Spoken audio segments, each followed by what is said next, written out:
Madame, Monsieur, bonjour, bienvenue dans ce numéro bulletin d'information pour ce lundi 28 juillet 2025.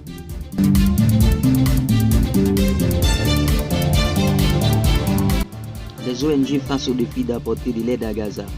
Depuis le 25 juillet 2025, Israël autorise les lâches d'aide humanitaire étrangers au-dessus de la bande de Gaza. Mais sur le terrain, c'est une course périlleuse qui rythme le quotidien des habitants récupèrent coûte que coûte ce que livrent les rares camions d'aide.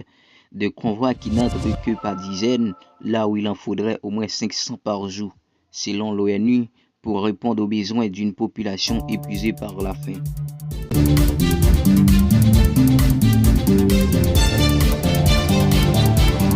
Un accord commercial a été conclu entre l'UE et les États-Unis d'Amérique. Le président des États-Unis d'Amérique, M. Donald Trump, et la présidente de la Commission européenne, Ursula von der Leyen, ont été trouvés un accord commercial ce dimanche 27 juillet 2025.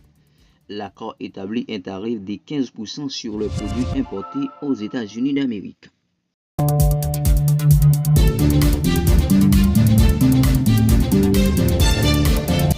En Côte d'Ivoire, un influenceur burkinabé retrouvé mort à l'école gendarmerie d'Abidjan.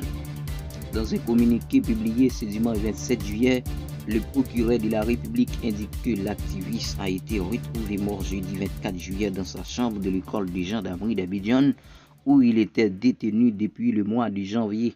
Il précise également que les premiers éléments de l'enquête concluent à un suicide.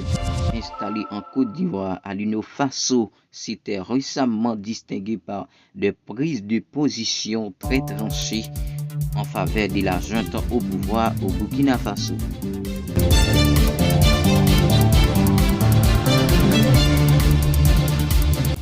En République démocratique du Congo, au moins 40 civils tués lors d'une attaque contre une église attribuée aux ADF en Ituri. Dans le nord de la République du Congo, au moins 40 civils ont été tués dans la nuit de samedi à ce dimanche 27 juillet. Dans l'attaque d'une église, cela s'est passé dans le centre de Komanda, à plus de 70 km au sud de la ville de Bunia. L'attaque est attribuée aux rebelles ougandais des ADF, un groupe affilié à l'État islamique. 15 personnes sont également blessées selon un bilan provisoire.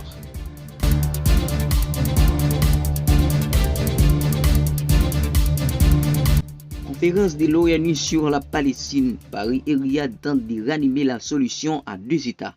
Une quarantaine de pays vont débattre dès ce lundi 28 juillet et pendant 2 jours une résolution à